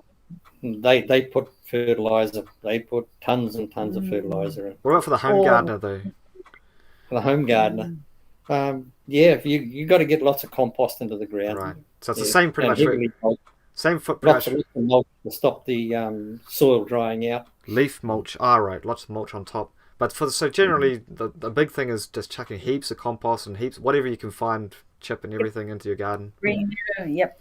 Okay. We grow a green crop over winter, so that gets all dug in. Yeah. So it's all like you grow lupins that puts nitrogen back into the soil as well. So, lupins, barley. So when you say you grow lupins, you plant your garden out with lupins with the seed. Seeds on. Just broadcast lupin seeds over the soil in the autumn, and it quite happily grows over the winter, and you turn it in the springtime. So you just get the spade and turn it over. And you don't pull them out? No. You don't pull them out. You don't pull them out, you just put your spade in and turn it over and that's it? Chop it up. Put the lawnmower over it or whatever you want and make it fine. Right. And then just turn it under. And can you plant straight on top of that? No. It pays to leave it for a month. Yeah. Leave it for a month after you've turned it over. Give it a chance for it to break down and the worms can convert it into food for the Right. plants. Okay. What are the different type of mulches that people can put on their garden? Okay, like we said before, if you go to a garden centre and get like rotted down bark chip, that's really good. Any sort of green matter, really. If it's been well composted, it's like left in a heap, and maybe you need to put a bit of nitrogen in to help to break it down. Right. Because any rotting material takes nitrogen out of the soil. What sort of product would you use to put nitrogen into the soil? I guess they just use your urea or something like that. Then. Right. Have you used peat moss before as a mulch? No. I did around the blueberries. What's that like to use? In terms of keeping the soil, keeping the moisture in, keeping the warmth It's in. meant to be really good for it, but Does it add? Well, we struggle to grow blueberries here. We haven't. I haven't given up. I haven't given up. Just because I've heard peat moss mentioned quite a bit, so I'm not too sure about it. Like if it's expensive or if it adds. I actually bought a bag of it. It's not that cheap. Right. Does it add nutrient to the soil though, or is it just for like moisture retain? Right. I think it's more the soil composition and I'm not an expert on that. Okay, that's right. Talking about compost, what are the different ways? Because I know you used to have 2 big compost bins, so you put all your lawn clippings and things. And what are the sort of ways that people can build up a good compost supply for their garden? Well, find a good source of green material. Yeah, that's basically what it boils down to. Would you put sticks and things in your compost? You can, for sure. You gotta have to be prepared to let them rot down. They'll take a while. Yeah. Right. Yeah. Or like corn stalks, and they're quite tall and quite hard. They just go in the compost and they break down. It's amazing. How long do you over 6 months? How long would you leave like you fill up a compost bin? Long would you leave it before you chucked it on the garden? Till it stops working. In other words, all the heat has gone out of it. Okay. Yeah, I think probably 6 weeks, maybe a bit longer, 2 months. Yeah, a bit longer. It all depends on how long the plant material takes to rot away. Right. We just basically chuck all because we're vegans, we've got a lot of green stuff to throw into it, and we just chuck it on the top, and then you can work at it from the bottom. Right. we kind of. How do you control the weeds in a garden? Because that's a big problem. It's always the gardener's nemesis is the weeds. Pulling them out. Is that it? Just go by hand, you pull them all out? Raised beds and pull them out. There's no magic way around it. No. Well, I've heard you can mulch to try and keep them down that way. I do put newspaper around the garlic. I'll put a sheet of newspaper and then that rotted bark chip around, and that works really, really well. It suppresses the weeds, but it doesn't get rid of them. It doesn't get rid of all of them, but it's still got a weed. What about special types of hose? You got the little push hoe and that. Are they handy, or is this go? I think there's ones with little spikes on. They work well, or one of those. Yeah, like you said, little push hose. They work really well when the weeds are young. Yeah. Mm-hmm. Yeah. All right. So, what about pests in the garden? How do we deal with what sort of pests are there in the garden, and how do you deal with them? We struggle with green shield beetle or green beetle or stink bug, whatever you want to call it. Green shield beetle. Yeah. Slugs terrible. and snails. And slugs, snails. So how do you start with one at a time? How do you deal with green beetle? How do you keep that off your fruit or your garden? We don't. We grow our vegetables early. Right. We beat them. Okay. That's basically all. I used to go along and put them in a can of kerosene or something, but I was wasting my time. I was fighting a losing battle. They were breeding faster than I could catch. So they like things like corn and tomatoes, potatoes. They just make a hole and they beans, decimate everything. Right. Yep. Okay. Terrible. So plant early to avoid the green beetles. What was that other one you Slugs, snails. Slugs, we just put a slug bait round or a snail bait round. Yeah. That's all we can do with those things. Yeah. They come out at night time and just go over everywhere, and then in the daytime they disappear. They're all hiding somewhere in the grass or underneath something. Yeah. Yeah, I remember before when I had a garden there, I used to go out about 10 o'clock at night and with a torch and pick all the snails, all the slugs, and kill them. And it started off, I was getting 40 or 50 a night, and then eventually it gets less and less and less, and over a month or so then you eventually get on top of them. But it's a lot of work, and at the same time, if you leave it for a couple of weeks, probably they'll all be back again. So Because I think they're hermaphrodite, aren't they? They don't need two to breed. They're just yeah, I don't know how they work, but yeah, so they're a big problem. But if you want to if you want to avoid the chemicals, you can keep on top of them if you put the work in. I can remember going out one night about 11 o'clock and picking these. It was just amazing to see how many there were. Yeah, I think there's some stuff that you can sprinkle on the ground, like, I don't know, like eggshells, somebody was saying. I was told that or, it didn't work. Or ash from out of your fireplace or something like that. They don't like them. But I'm not quite sure. One thing that slugs, or especially slugs, don't like is salt. You put salt on it, it'll kill them. Yeah, but if you put too much on, your plants are gone. Yeah. One thing, give them to snails to start with. Another thing I did once is I buried a pot up to ground level and you fill it up with beer, and for some reason the slugs and snails love beer, and you come back in the morning and they got a whole lot of dead slugs all drowned in the bottom of your pot. So there's different things you can do, but yeah, the easiest and cheapest way is probably just to go buy a bag of slug pellets and throw them around. If you're worried about putting them in your garden itself, you can still just put them around the outside of your garden as well. Outside, yeah. That's right. Yep. Any other pests that we should know about? They're the main. Oh, you actually, one year we grew broccoli, brassicas in a cloche in the garden in the winter, and even then, something was eating them. I thought nothing will get in, but something had got in, was laying these little caterpillars, and turned out it was either wireworm or webworm. Got underneath it, burrowed underneath the cloche, came up, and then I had these.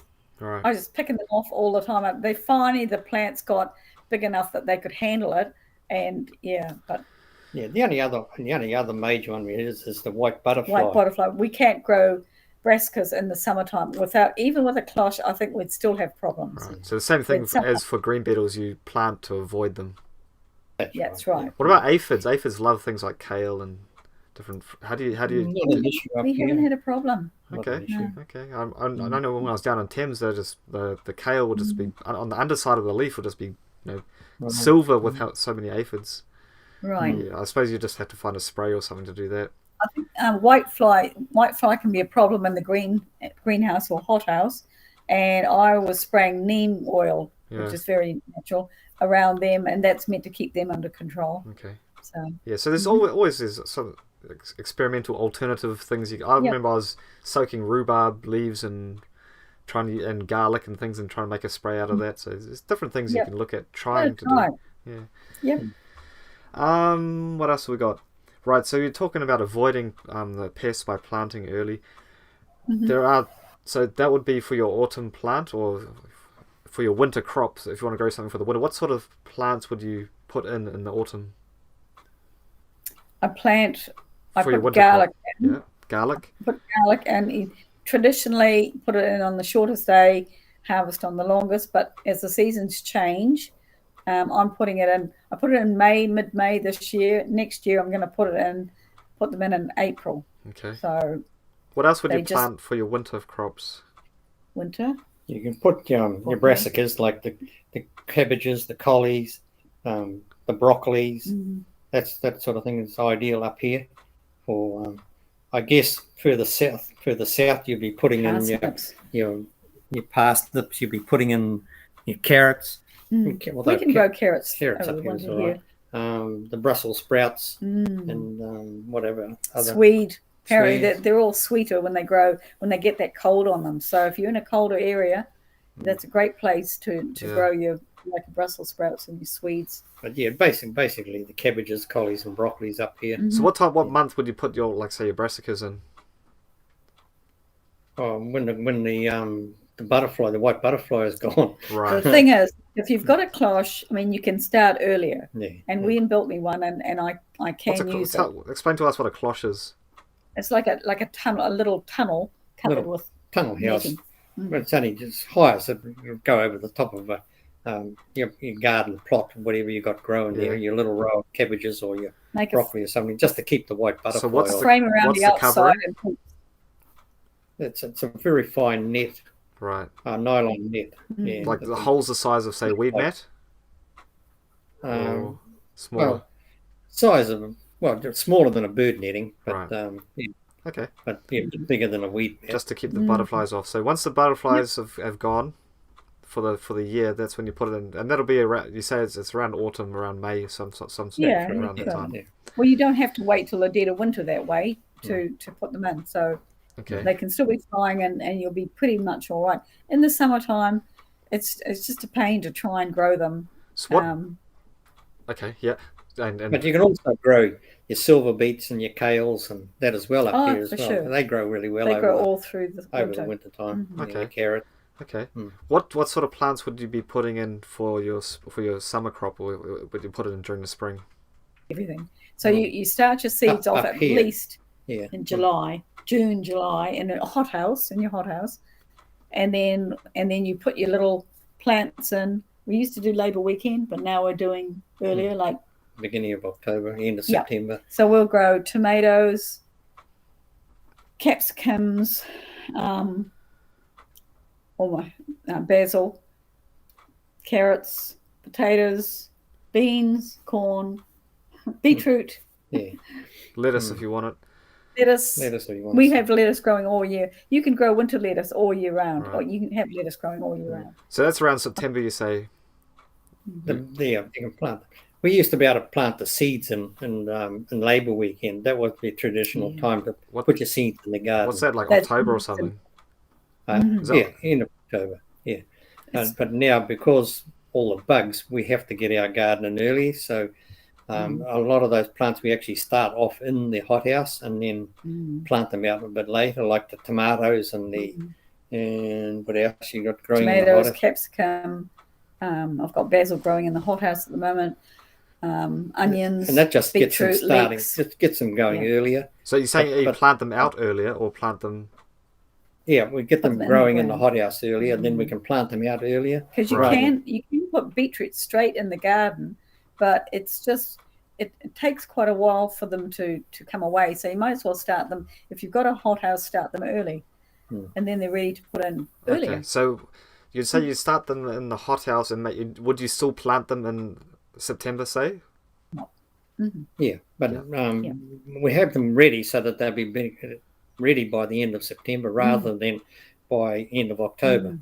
We put them in a month early. Yeah, but they're already growing a little bit. They're already seedlings when you're putting them in. That's Yes. right. Yeah. Yeah. All right. But as far as the corn goes and as far as the beans go, we just get them in the ground, put the seed in the ground at the end of September. Most And they seem to germinate even though it's still quite cool. Most seed packets will tell you that the optimum time to put the seed in the ground, but you can put it in a little bit earlier. And You can. yeah, Up here we can. Yeah. We can get away with it. right. Talking about the further south, like down Nelson or further south from there, you almost have to start them off in the hothouse because it They stays still get colder for frost. longer. They get frost now. yeah, right, and plant them out a little bit later, but already have that head start. Talking about the greenhouses, what sort of size greenhouse do you need to grow, to germinate your seeds for your spring crop? So ours is 2 meters by Yeah, 3 meters by 4 meters, I think. It's not that big. Yeah. That's not that big. No, But just enough you can walk inside and have a bit of a working bench there. it's big enough for me to grow about 10 tomatoes in pots through the winter, and we've been eating tomatoes since July, so that's midwinter. And I can grow all my seedlings in it, so I've got 2 big benches. Okay. And a moringa plant. Grows it constantly. Okay. So, when you're talking about a hothouse, does it have to be like a fancy glass thing, or can you just get away with any cheap sort of material? Or? As long as you keep the wind off. Yep, Right. that's for sure. And peg it down for the wind. Yeah, that's got to be secure. Okay, cool. Yeah, so say you want to preserve some vegetables or even fruit from your garden and from your orchard. What are the techniques of preserving, or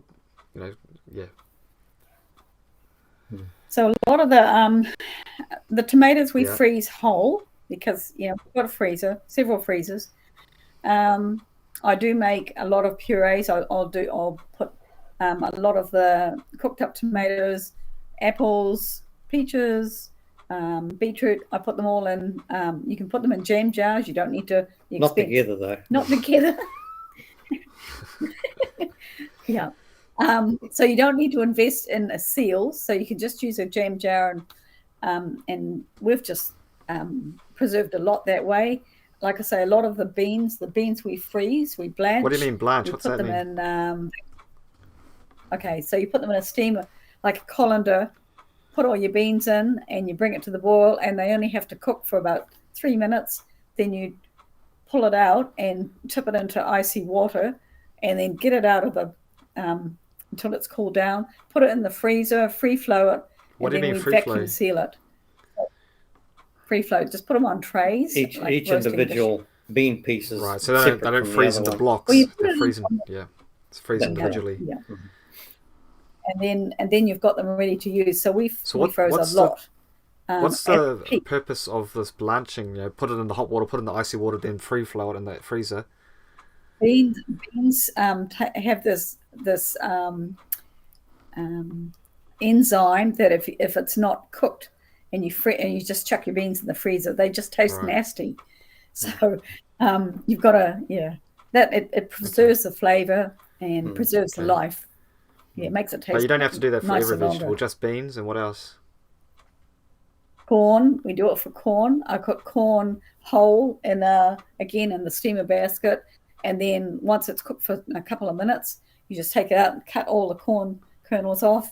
Again, free flow it in your trays. Do you put them in ice water before you cut them off? I do put them in ice water after I've cut them off. Okay. Yep. And then I also dehydrate. You can do all sorts. So dehydrate what's involved in dehydration? Slicing them up thin enough so that the water can get out of them. Put them on trays. So I'll what sort of vegetables would that apply to, or fruit? Okay. Our grandchildren love fruit leather, and everyone's had a roll of roll-ups. And I'll cook up apples and then juice the berries or whatever, and then put it through a sieve and mix them together. Put them on dehydrated trays. Dries overnight, and you roll them up, so they're preserved. And you don't need to keep them in the fridge. It's a good way of so pretty much just make baby food and then spread it thinly on a thing and then dry it out. Sure, but you can do slices of apple as well, and slices of plums. What about vegetables? Would you dehydrate vegetables? For sure, tomatoes. Lots. Tomatoes we do. You can do beans, peas, whatever's going. Yeah. I've dehydrated beans, silver beet, peas for tramping. I regularly do a lot of garlic, so I make my own garlic powder, onion powder, tomato powder, mushroom powder, so making your own stock and everything just with the dehydrator. Oh, everything. Okay, yes. What are some other methods of preserving? You talked about the freezing techniques and the dehydration. What else have you got? So we've got the bottling, obviously. Right. I explained that. So they're the three main. Did you explain that? Did you explain the bottling? No. So you've got a whole bunch of beetroot. So, for example, you've got about 16 beetroot. So you'll put them in a pot, cover them with water, bring it to a big rolling boil, and then you cook them for about half an hour or until a knife goes through it and it's just tender. Take them out, let them go cold, tip them out into the sink, and then you peel them. And that's the fun bit. You pull the skins off. They just pop off. And then I put them in a solution with a bit of apple cider vinegar and water and a wee bit of raw sugar and a couple of cloves. And they're delicious. Sliced and put in the bottles. Yeah, I slice them with a mandolin, make them nice and. So can you just cook the vegetable, slice it, and just stick it in the bottle with some solution and put the lid on? That's it. Lid, the bottles have to be sterilised. Right. So you can use a jam jar or a great big pasta jar, or the traditional seals. So what's involved with sterilisation? So you have to put the jars in the oven at about 100 degrees Celsius till they're really, really, really hot. And then you just spoon or grab the beetroot with tongs and poke them in, and then pour the solution over the top, the hot solution. What Probably boiling. And the lids have to be boiled as well, I suppose, to sterilise the lids. Yep. Pour boiling water. Have you had like mold? What would grow in the jar if you don't sterilise it properly? Oh, you can get the lids can pop off and they can get fizzy if you haven't sealed them properly. But if you get a seed or something underneath the seal, or if the jar or the stuff inside the jar wasn't hot enough, they can actually unseal themselves. You have to be careful because you can get botulism apparently, especially from say tomatoes, if they're not sealed properly. But I haven't had a problem. So take care of sterilisation if you're going to be preserving. But but it's a good method. It's a really good one. You have all year round fruit and vegetables. Yep. Yep, that's right. Yeah. Okay, so those are the main methods of preserving. Talking about the vegetables themselves, you mentioned companion planting before. What's the purpose and how do you go about that? So certain vegetables do really good or don't like certain vegetables, and you can find this out in you get an organic gardening book. But over the years, we've discovered that beans and corn really have increased yields if you grow them together. I think we used to let cucumbers grow in amongst the corn too. So when you say those grow really well, you mean they grow big or sweet, or what? The yield is best if you plant the rows of corn close to the rows of beans. Okay. And there's different other vegetables that are also the same, but haven't got that off my yet. They're the ones I usually really make sure. So for companion planting, it's generally to get a better yield then. And also, they seem to repel the insects as well. Okay. Yeah, they help each other. So you have I think it was marigolds and tomatoes. Is that right? Yep, and basil and tomatoes go really well, and not much eats basil, and they're always they seem to help the tomatoes. They got a noxious smell, so the bugs don't like it.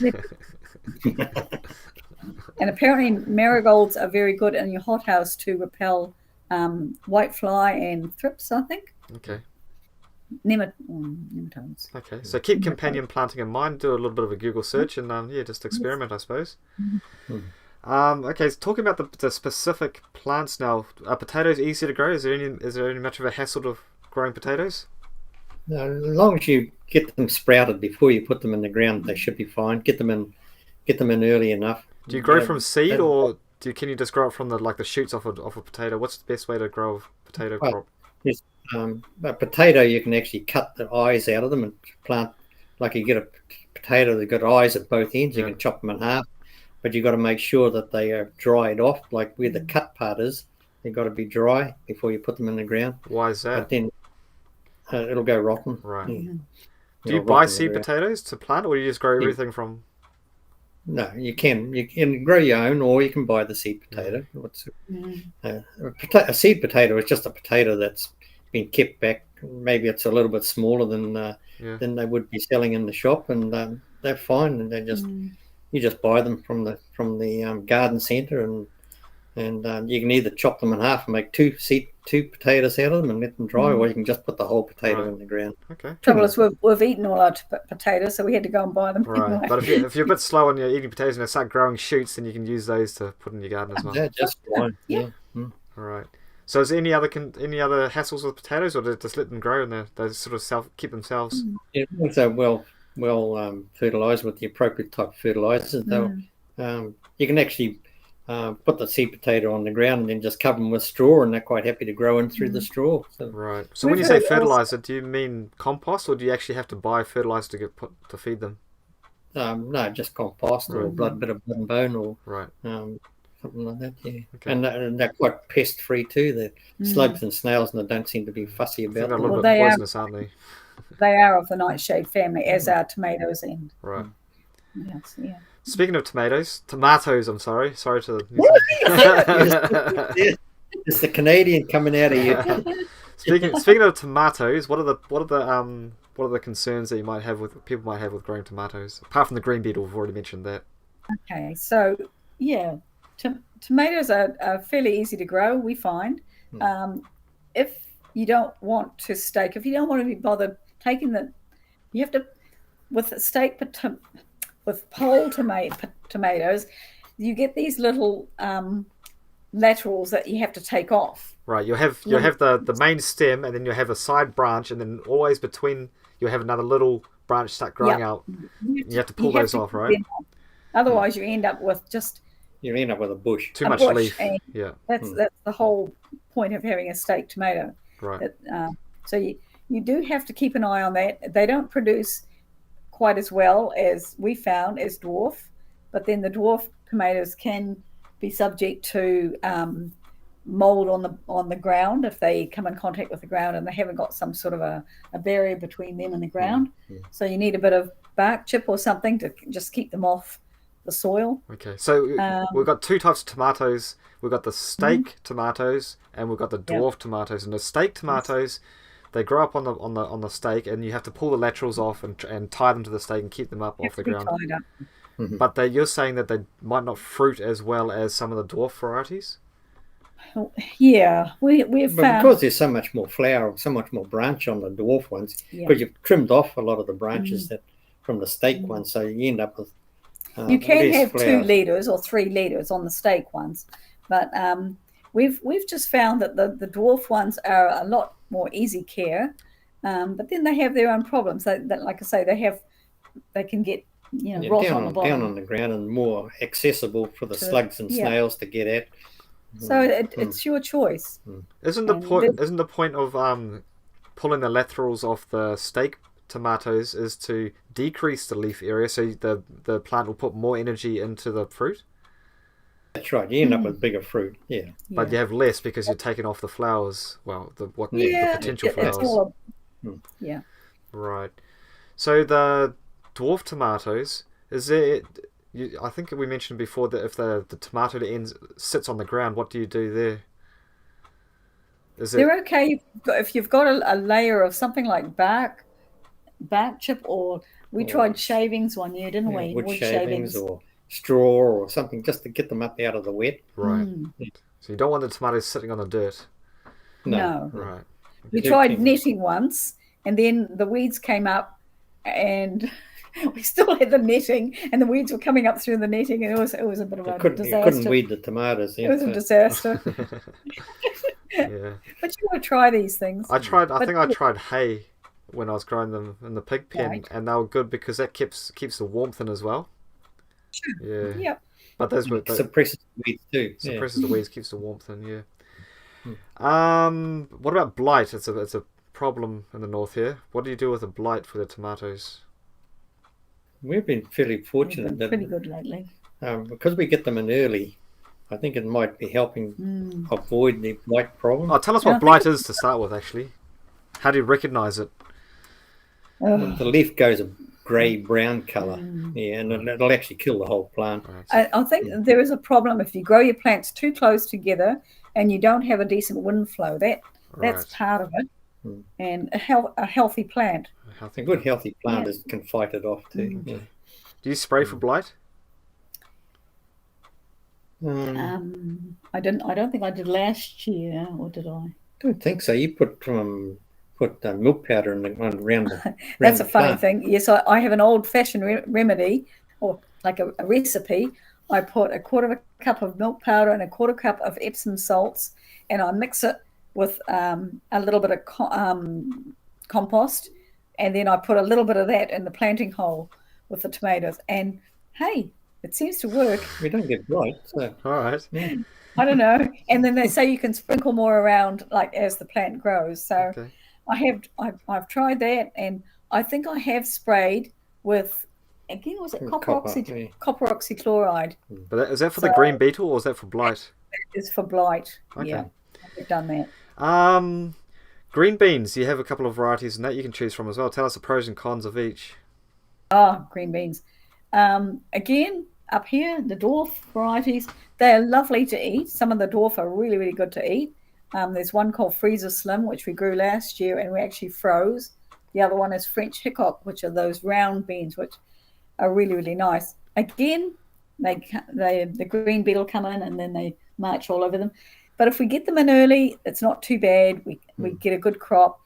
Having said that, dwarf sits on the ground. Again, you can have that problem with in the hot weather, moist weather, you can get a bit of mold. Where the pole beans, they're up off the ground. Easy to pick. As like some of our beans we grow for dry beans in the winter, and the ones that are dwarf sitting on the ground, like kidney beans, they come in contact and their dry beans will actually just about melt off.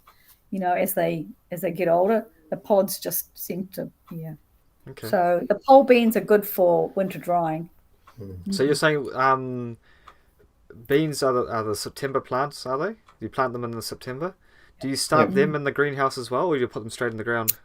I haven't, but I mean you can. No, they're fine. We don't need to up here. As long as you start. We get them in early enough. We can't start too early because beans do like a warm temperature. So if you put them in the ground, say like early September, they'll just sit there. The beans might even rot. Right. So you've got to wait. And if you leave it too long, then you have to battle with the green beetle. Exactly. Right. It's a fine line. Yeah. Okay. Tell us about onions and garlic. Garlic. Where do you want me to start? Well, how do you plant? How do you plant, and when do you plant it? Everyone should grow garlic. Up here, because we're humid, I'm going to be planting mine. I plant mine mid-May and harvest around. I did December last year, but again, it was a wee bit late, and I had problems with rust. Oh, so it takes a long time to grow garlic, is it? 6 months. Yeah, 6 months to grow your garlic. Can you just buy garlic from the shop and put it in, or do you buy special seed garlic? They have some sort of a chemical on it that stops them shooting. Right. So you're not going to get success I've tried it. If you try and grow it from the shop, so you have to get good seed garlic or keep your own from the year you're growing. All right. So you got them in and they're growing away. How do you care for them? Like, how do you feed them? What do you feed them? I feed them with seaweed fertilizer. I feed them with sheep poo pellets. We've put seaweed in the beds before they went in, so it rotted down. All right. So they get lots of feeding. They feed a lot. They need a lot in the spring, and then come November, I stop feeding them. I stop watering them, and the flavour concentrates, and the bulbs by then are formed, and they just harden off. Are there techniques you use to get a bigger bulb, bigger cloves? Plenty of feed. Lots of feed, right, yeah. Feed them. And start with a big bulb. Start with a big clove. If you plant little cloves, you'll get little garlic. Okay. But yeah. Okay. Are there any pests that people have to know about when it comes to garlic, or no one likes garlic? Nothing likes to eat garlic. Apart from rust is terrible. And I've tried neem oil, I've tried sulfur, and I've resorted to spraying my garlic. So sorry, but I had to spray. And you'll find that all the garlic you buy in the shops has been sprayed. So what do you spray garlic for? Rust. What is rust? What is rust? Garlic like a fungus. Okay. And it just, again, we're in the far north. But they get it down I south think too. So it's actually travelled right through the country. Yeah. Okay. I think Nelson got it before we got it. Yeah. Just to remind everybody, if you got any questions for the two green thumbs up here, just put it in the chat and we'll put them through. Tell us about onions. Like, are they easy to grow? Are they worthwhile growing? Go and get an onion. Onions are probably the easiest of all the plants to grow up here, I reckon. Onions and leeks. Leeks are really good. But onions are just, as long as you've got good seedlings, that's equal to about 3 normal onions. Right. That probably weighs about 500 grams. Right. They're crazy. So, do you buy seed for that as well? Yeah. Yeah. And do you grow seedlings in the hothouse, or do you just stick it straight in the ground, the seed? In the hothouse. Yeah, in the hothouse. Yeah. And what time of year does the onion go in? Okay, so they'll go in. The seedlings are growing now. Everything will go in around 27th of September. Okay, so they're Right. another summer crop. Yep. Yeah. Mhm. And how long will we look at it growing an onion that big? How long will that take? We'll be harvesting them in about March, September, January. No, a bit before then. Yeah, it's about 6 months. Another Yeah, 6 months. So it's another long grow vegetable. It is. It is. But they're pretty easy to grow. And I suppose you don't eat a lot of onions over the summer. You mainly eat them during your stews and that in the winter anyway. So. Oh, we eat them all year round. Oh, yeah. Okay. Hey, if you want These to red eat ones you aliens, chop up, put them in your red ones in your salad. In your salads and that, yeah. Okay.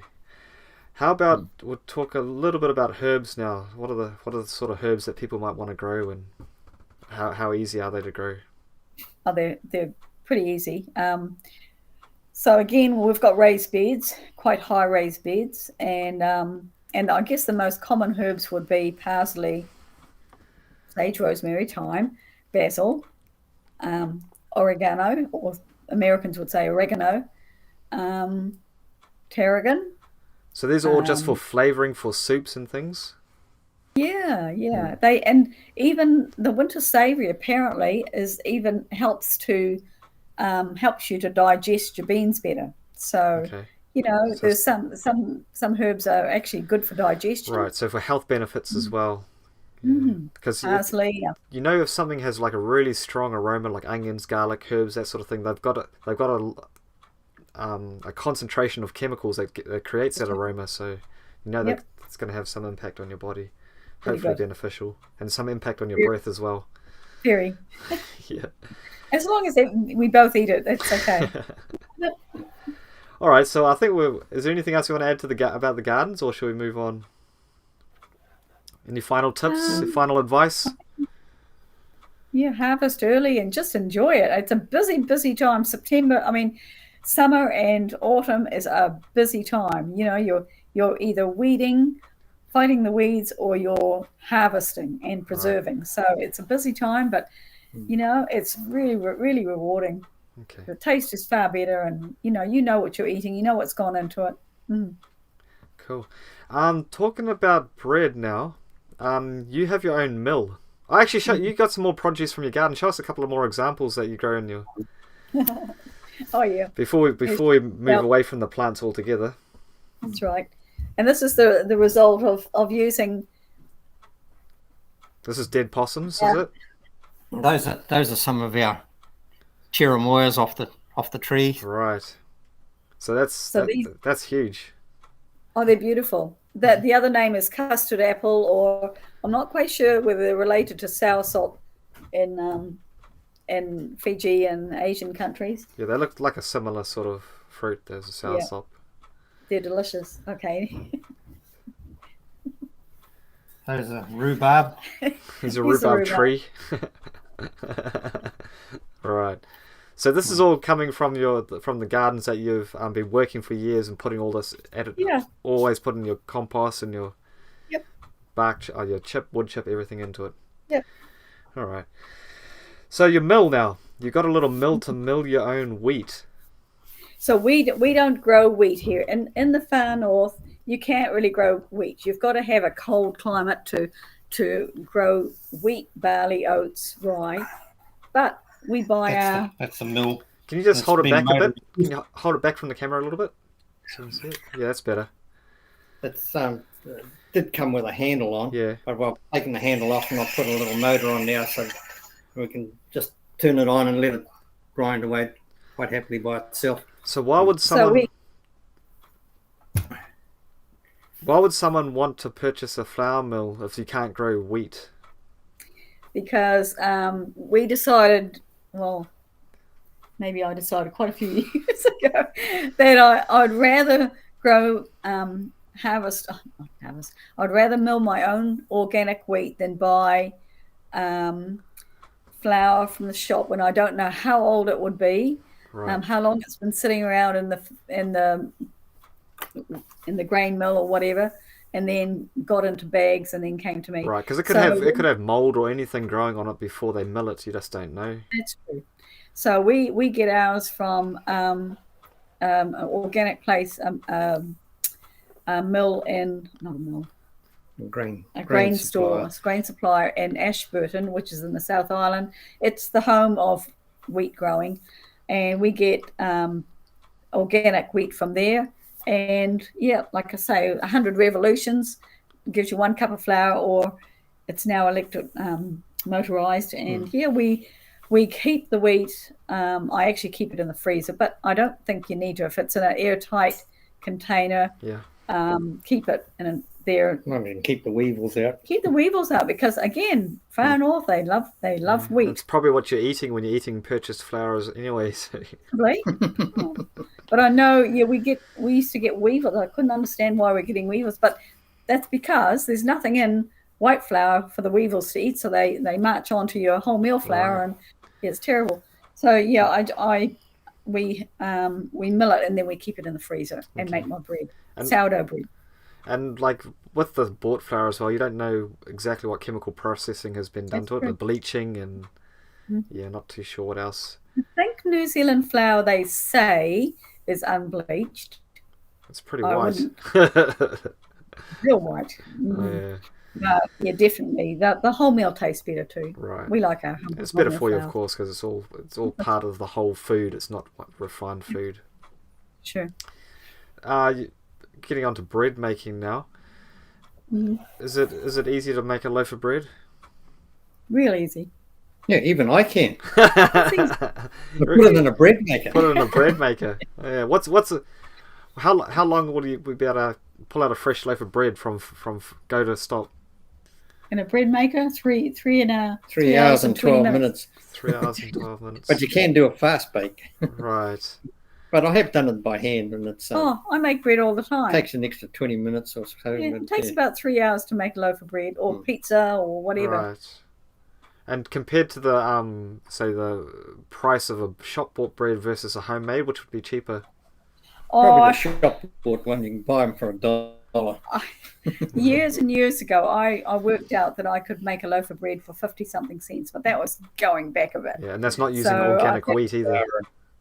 Yeah.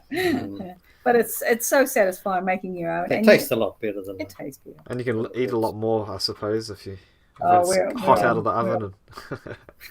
Can't do that. Real bad for you.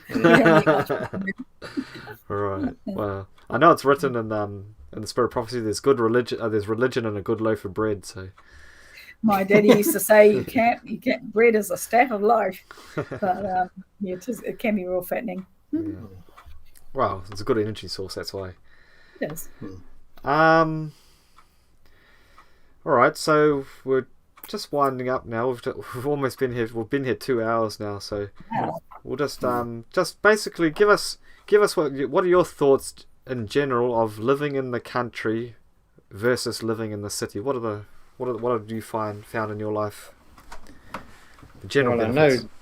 I know the basic one is getting away from the fumes and the noise of the city, and the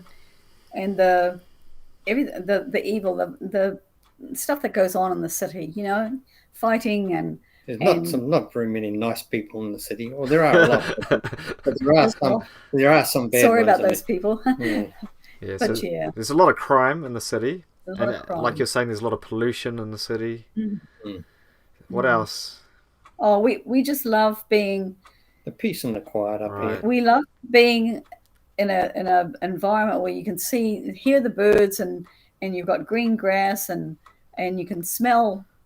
Everything smells better. I mean, you don't have that, the pollution, and it's peaceful. I suppose actually working on your land is in itself therapeutic it's good. benefit it's to you as well. Yep.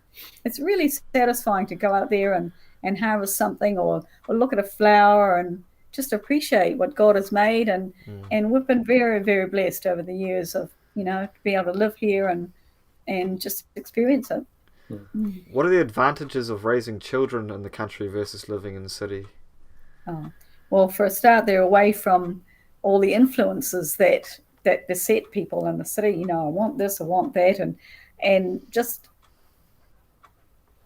they're learning how to. If you're a role model, they're learning how to grow themselves. They're learning how to work for what they eat. You know, the Bible says a man will not eat if he doesn't work. So general life skills, in other words.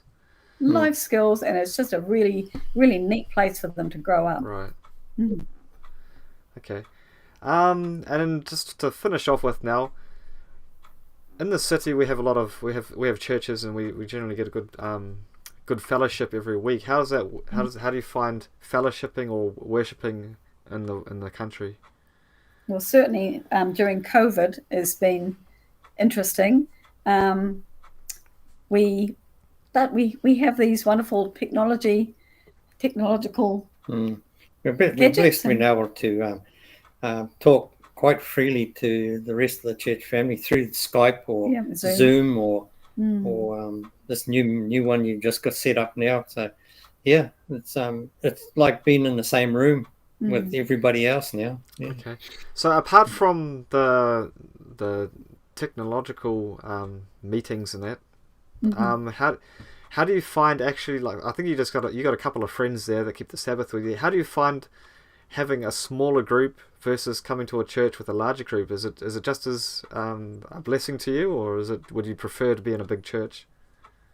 I don't think we'd like to be in a church with like 1,000 people. It would seem quite would be anonymous. Be like living in the city. I mean, home groups to me would be the way to go, and we've fellowship with a dear old friend for years and years. He's in a rest home now, but I think home groups are definitely a good way to fellowship.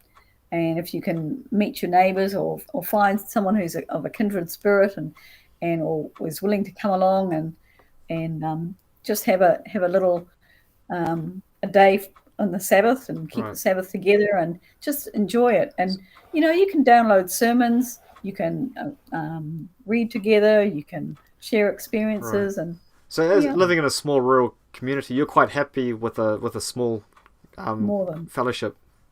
For sure. But then with the Zoom, you can meet with the whole church family in the main cities. Yeah. Right. It's no disadvantage We're living not out in the sticks. Yeah. Right. Okay. Cool. Well, I think that sums it up. Unless you got anything else to add, I think we've covered quite a lot of ground tonight.